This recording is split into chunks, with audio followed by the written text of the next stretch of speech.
Everyone, welcome. Today we're going to tear down the blueprint for a really fascinating project that wants to take one of the world's oldest assets, we're talking diamonds, and put them on the blockchain. So yeah, let's get right into it. So they kick things off with this really bold tagline, setting the stage for a whole new digital economy that's powered by diamonds. I mean, that's a huge vision, right? So let's actually dig in and see how they plan on pulling this off. All right, so before we jump into all the charts and the numbers, we really got to get our heads around the main idea here. Like, what is an e-diamond? And what's the big problem they're even trying to fix? Okay, so here's the deal. You've got this market for rough, uncut diamonds that's, well, it's huge. We're talking over $100 billion. But here's the catch. For most people, it's been totally locked down, super exclusive. Kimberlite's whole game plan is to smash that open by turning physical diamonds into digital tokens that anyone can buy, sell, or trade. Now, this whole concept fits into a massive trend you've probably heard about, real-world assets, or RWAs. And really, the idea is pretty simple.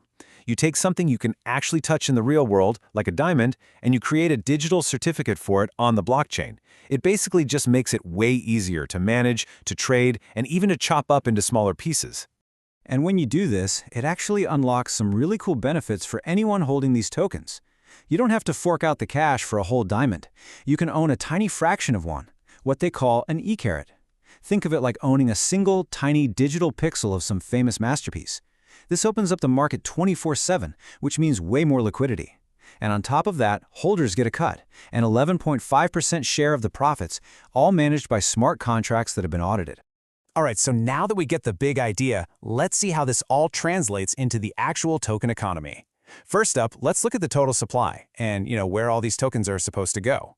The whole Kimberlite world is built on one simple foundational number, 200 million tokens. That's it. That's all there will ever be, period. So this number, it's the bedrock for everything else we're about to talk about, from how investors get paid to how the team gets rewarded. This donut chart here gives you a really quick, at-a-glance look at the breakdown. And you can see it right away, can't you? That massive slice, 44%, is earmarked for ecosystem expansion. The team gets 12%, another 10% goes to developing the project, and the rest is split up between things like marketing, liquidity, and public sales.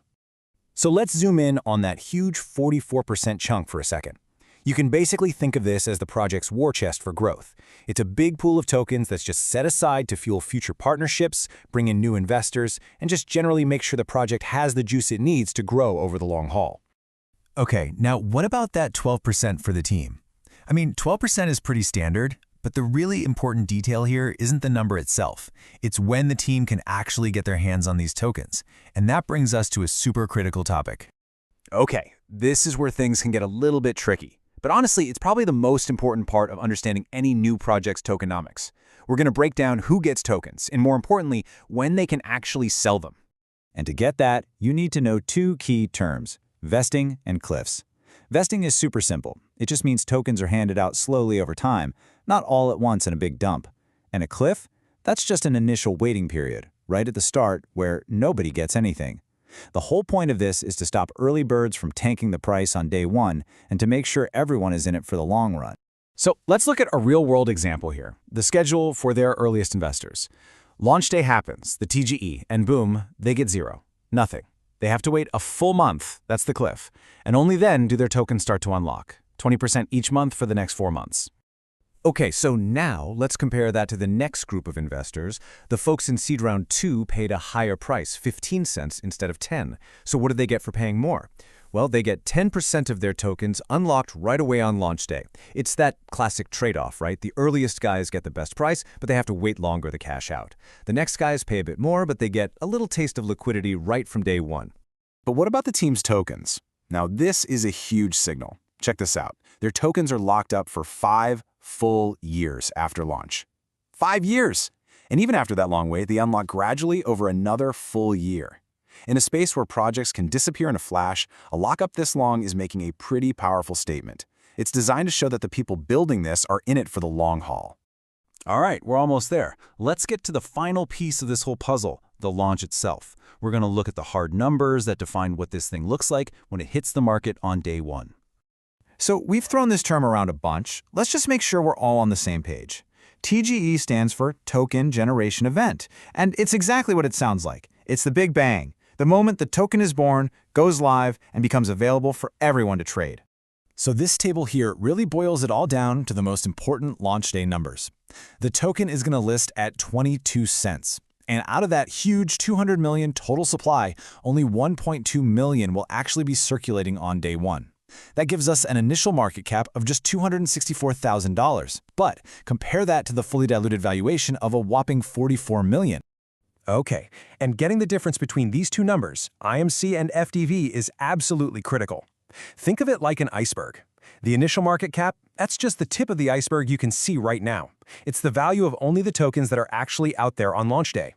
But the fully diluted valuation, that's the entire iceberg, a lot of which is still underwater.